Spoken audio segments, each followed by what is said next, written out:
Welcome everyone to the Esports World Cup. Let's stay locked in, get the job done. Great fucking job. Well done. You fucking saved us there. Great job. You can see the emotion. They are pumped and they mean business here in the Esports World Cup. At this level, you never do that. Like, fuck.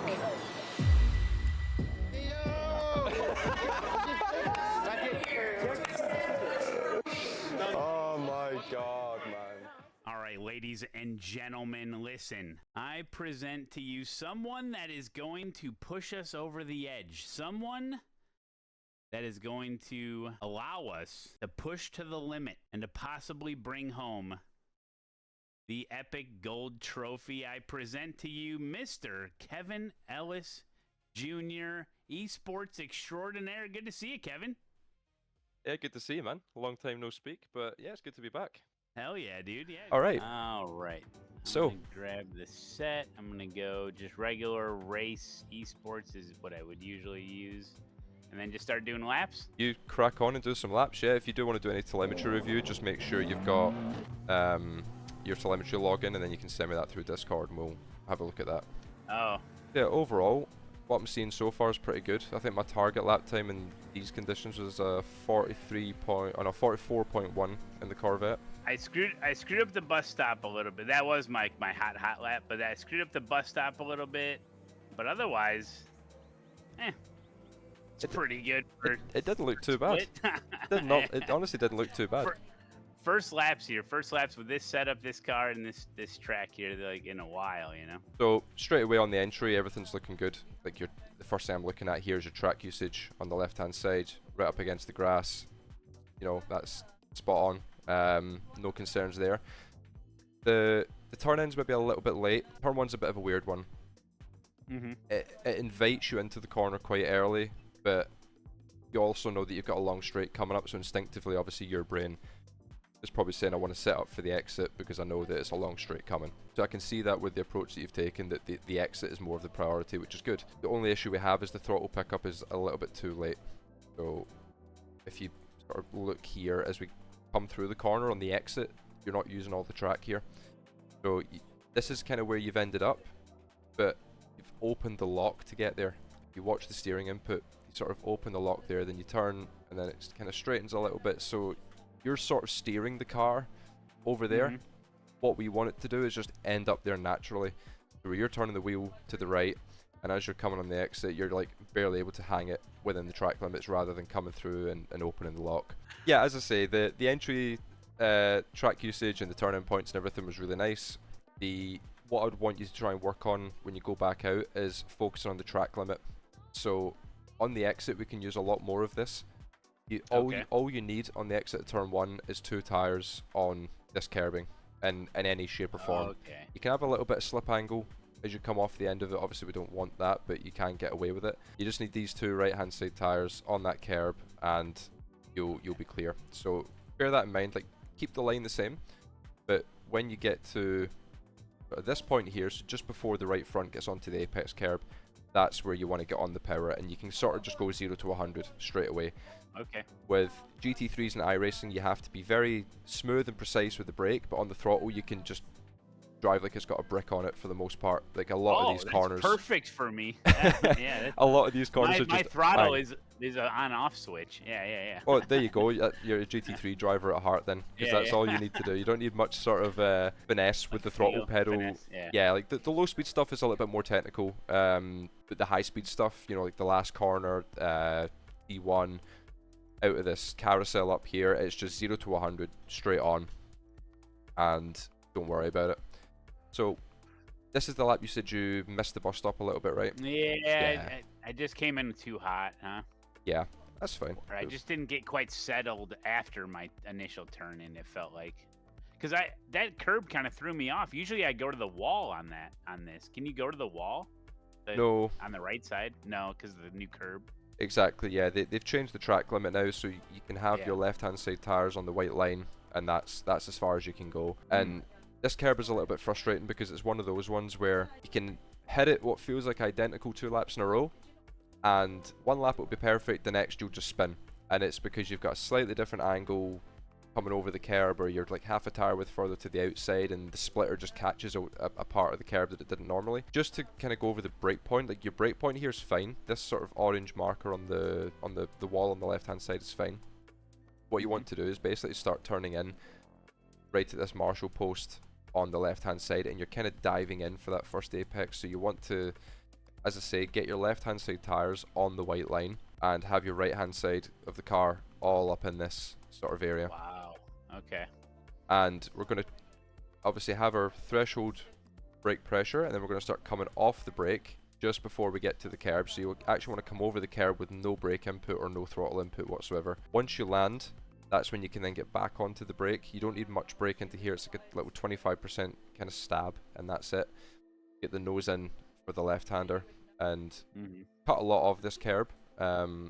Obviously, let me check the previous lap's bus stop just to see if it's a little bit closer. Okay, yeah. So through the left here, this usage is perfect. This is kind of what we want. You can use a lot of this curb.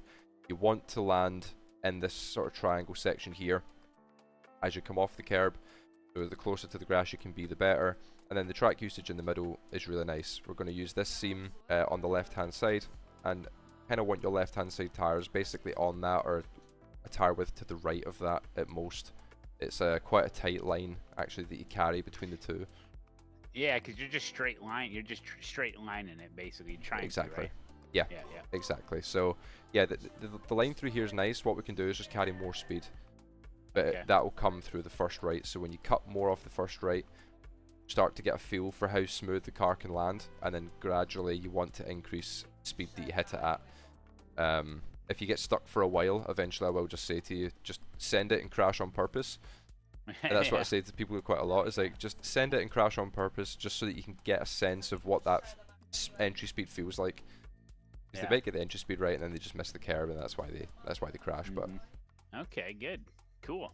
And somebody in the chat's like, "This is free coaching for all of us." Yeah, guys, pay attention. Exactly. For the 6 hour. Yeah, this is good stuff. So. Yeah, the carousel generally looks pretty good. The carousel, now I see a lot of people like setting up the carousel, which you just want to ride the camber of the you don't want to like go way wide coming out of here and then try to set it up, because then you can't get it in the groove, right? Exactly. So to keep it tight. Okay, good. Yeah, you want to keep this just all as one natural flow. So like you come through this left-hander and the car will naturally end up all over this right-hand curb. It doesn't matter. Like, you don't need to open up the carousel. Just launch over this curb on the exit. What we're wanting to do is, as we land off the curb, we're going to get to this patch of the circuit here. This is where we're going to start coming off the throttle and just letting the car roll. I mean, your positioning here is like perfect. As long as you're within a couple car widths of this sort of seam, or like within the middle of this lane, if you like, this is fine. You don't want to be all the way out here on the left. This is too much distance to carry. And the point that you've kind of got into the apex is perfect. The only thing you've probably done wrong, and I don't like using the word wrong, the one thing we could probably improve on is the throttle pickup, and that's where this little access road is going to come in handy. So as we come past this access road here, you can this is another corner where you can kind of just go 0 to 100. Now obviously it's dependent on the entry. Sometimes you want to drag like 5% brake just to tuck the nose in if the line out of the bus stop is a little bit hindered.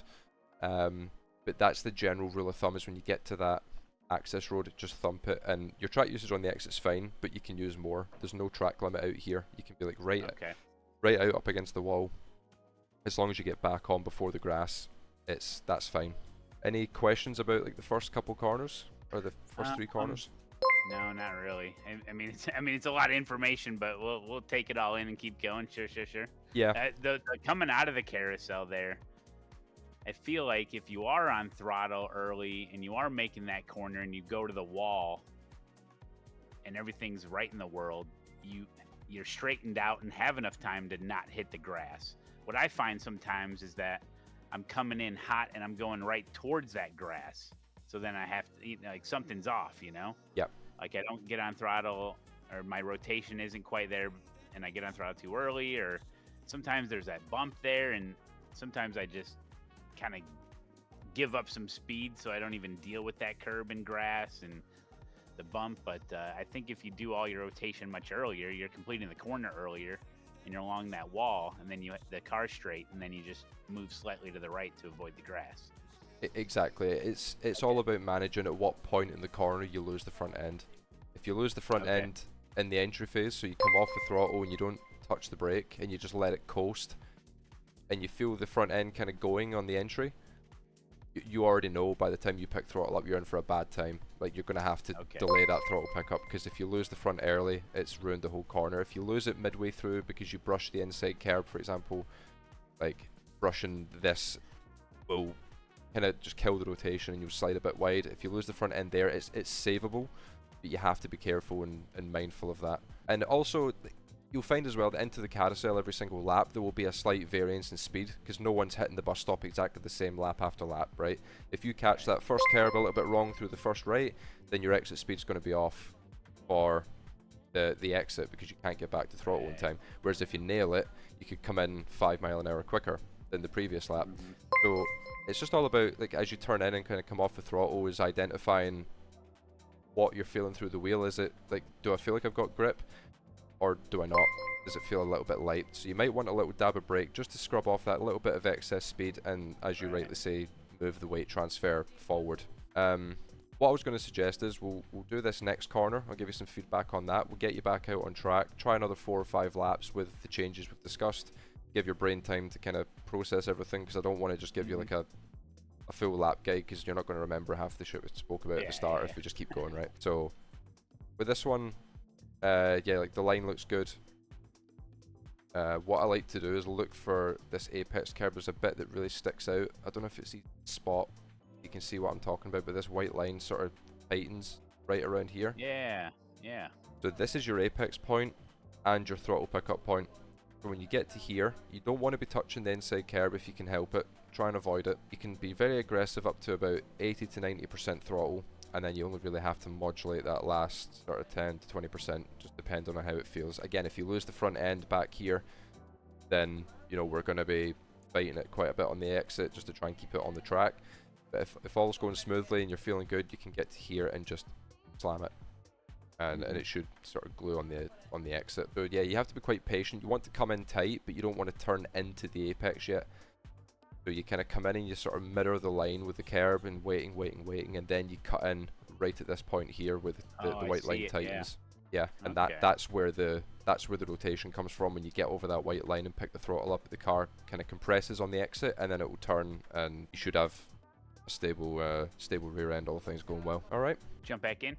Yeah, so feel free to go out. We'll give it another 5 laps or so. Try some of the changes that we've spoke about and just see how they feel. If you want me to remind you of any while you're out on track, that's fine. Just let me know. I'll make this a super hot lap. Fastest lap you've ever seen, Kevin. All right, let's see it. Look at it again.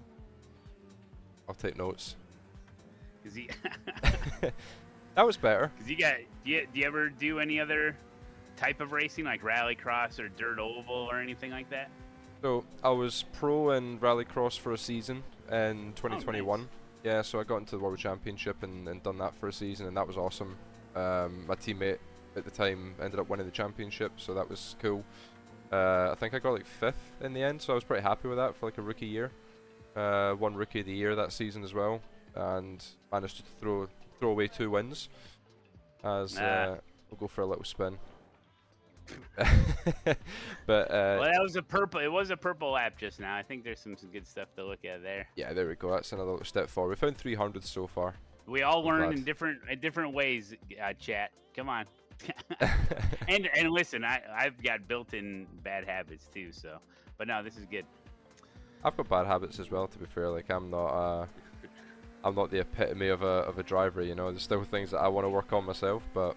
Yeah, we'll get you pretty close. Like as I said here, like when you came through here, the line itself is actually really nice. This is a corner that every time I coach someone at this circuit, this is a corner where they come in and they'll either just not turn the wheel, or they'll come in super tight. They'll be away in here running the tight line the whole way through, and you can just hear on the exit the engine is just like desperate for something to happen, right? Like it's just the car just ain't going. So this is really nice. The brake point looks nice. The entry line is pretty sweet. And yeah, again, this corner is actually kind of the same as the last one. Pay attention to the white line. You've got the same thing again. So I think the same guy laid this curb in the last corner, and he must have had hay fever or something, because both times he sneezed, and we've got this little sharp corner here. Okay, good. Yeah, I'd picture this corner is almost like sort of my like NASCAR practice comes in, where I see the banking, but then if you go too far to the left, I feel like it's less cambered, it's less banked. So I want to maximize the banking, and then visually as I see it, that line that I'm taking is like the maximum banking. I don't whether that's true or not, but it just feels like the best line through there. I think And then I mean, most of the time I'm just going too slow. I think that's the difference between the esports drivers and me. Like, they're way more on the edge, you know. Yeah. Where I'm holding back a little bit, but the car could give me more. That's a really hard thing to teach people. It's something that I've got with a few of my clients, where like they've gotten to the point now where like they understand the lines and everything looks sweet. It's having that like inner confidence to really carry the speed on the entry, because like they'll try and carry the speed that I carry, and straight away they spin. Whereas like as I come into there, I'm expecting the wheel to go light. If the wheel is going light on entry, I'm like, okay, good, this is nice. Whereas in reality, it's on the verge of spinning and crashing. But for me, that's my cue that I'm on the edge and I'm on the limit. But for somebody else who hasn't got that confidence near the limit, that's an instant death sentence. And I think it's just that's where actual practice sessions come in, and what you were saying with the bus, the bus stop is just like get in there and fail a couple times. Yeah. You know what I mean? Like, just get in there and screw it up, and so you can get the feel for it. You would be amazed how much we crash at an esports level. You know, so you've got to crash to find the limit, right? That's the luxury of sim racing. All you need to do is hold reset, go again. Who cares, right? There's no damage bill. So take advantage of that. Yeah, this corner's really nice. That little sort of spiky bit in the white line, that's like your apex point, and just before that's like your throttle pickup point. The last two corners are pretty straightforward, so they won't take very long. This corner, this looks nice. Maybe turning in a little bit too much and a little bit slow. That's why we're sort of skimming that curb. And if you watch like the yaw angle of the car here, as it brushes the curb, look what happens. It's straighten up. It's really it kills your rotation. Yeah, it's really subtle, but this makes a big difference. So it's just that little straighten up that it has on the apex curb, and you can tell just from the profile of the curb that it's designed to do that, because it's angling away from me. It's not like flat where it kind of invites you in. This is one where if you hit it, you're off to the outside, it's going to push you. So this is one where you do want to creep in quite early on the entry, so this is nice. You start turning in at the 100 board, which is what we want to do. The only thing that went wrong here is you were a little bit down on entry speed. If you carried an extra 5 miles an hour, you would have sort of just skimmed the white line and you would have been perfect. Right. This is kind of similar to turn 1 again, where you're straightening the wheel to end up out there. If you kept turning to the right, you would never have sort of gotten out this wide. It's more because you're opening the lock to end up there. Okay. Rather than ending up there naturally, if that makes sense. No, it makes perfect sense. Yeah, and that's something you see a lot of people like you look at it on the surface and like, oh, the track usage are really good. Like they're using all the track on the entry. They're all over the you're all over the curb on the outside, but then if you actually look at steering input, they'll come out the corner and then halfway through they'll just go like that and straighten it and then turn again to end up on the outside, where it's like, no, you kind of want to carry enough speed to just end up there. It only makes sense to use the entire track if you're pushing the car so much where it needs the entire track. Exactly, yeah. This corner is lovingly named Bitch Corner by me and my teammates because there's nothing nice about this corner. There's nothing good to say about it. There is a corner at VIR Grand Layout called Bitch Corner for real, and it says it on the track map and everything. Yeah. I had no idea. They must have the same thoughts about that corner as this one. It's these damn American tracks, Matt. You guys make some weird fucking corners. VIR Grand, yeah. Anyway, that's funny. Yeah, this is a tough corner because it's so flat. Yeah.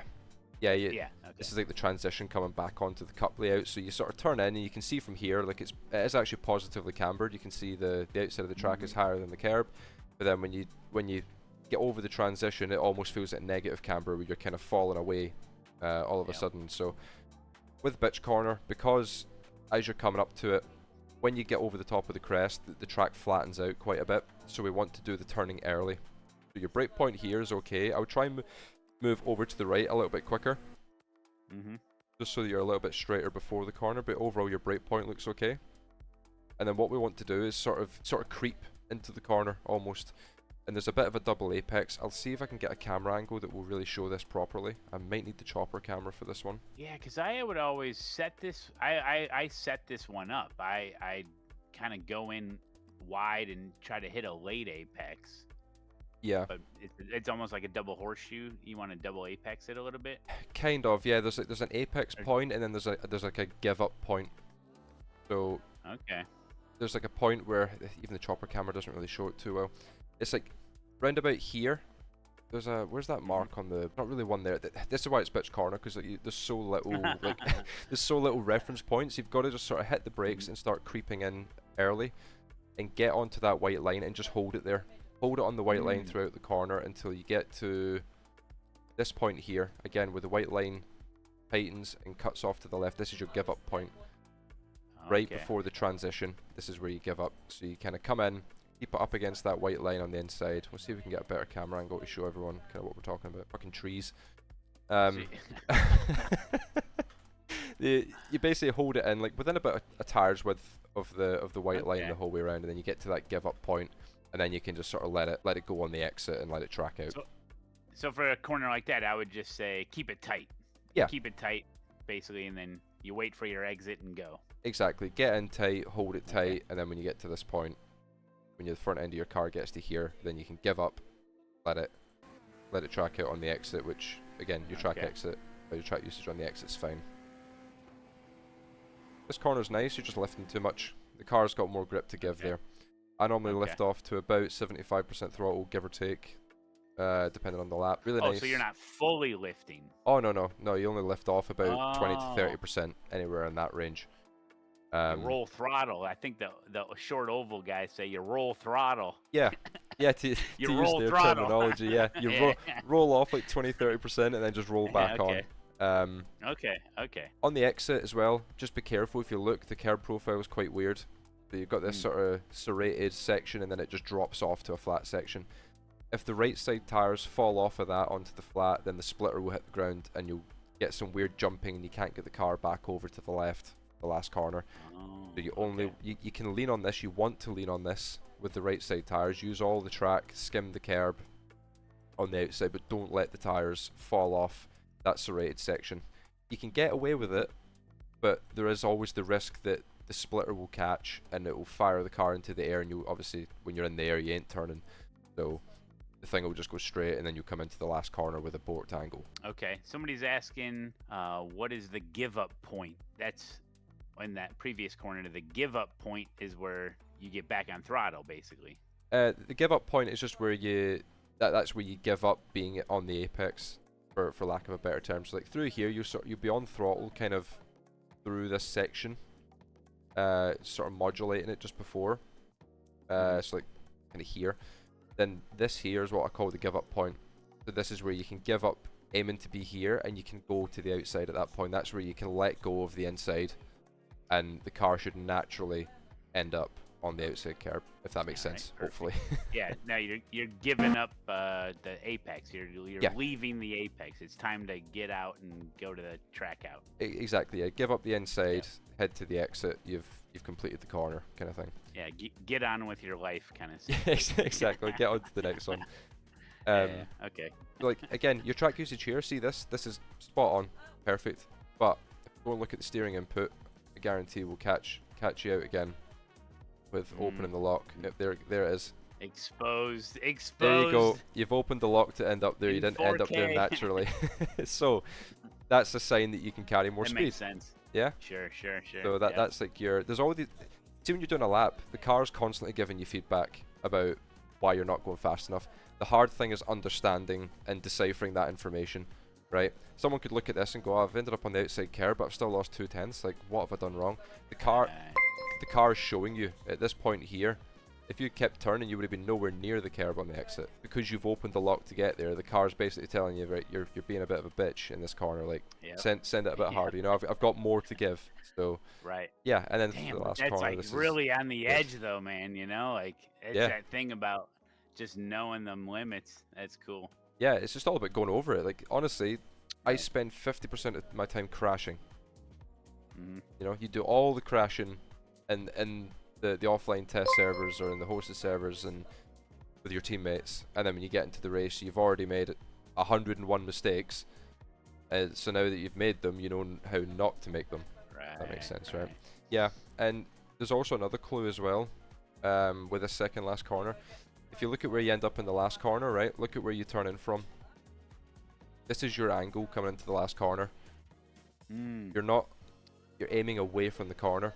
I'm not set up for it yet. Yeah. So if we look at that in a weight transfer perspective, obviously all the weight is over on this side of the car as you come through the previous corner.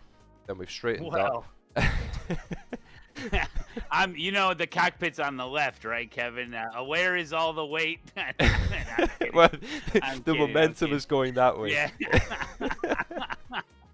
I had a big sandwich before the race. No. I'm jealous. I had Chinese food. I'm in no state to drive right now. So basically, the way this is going to go is when you hit the brakes, the weight's going to go forward, but then it's also going to go to the left.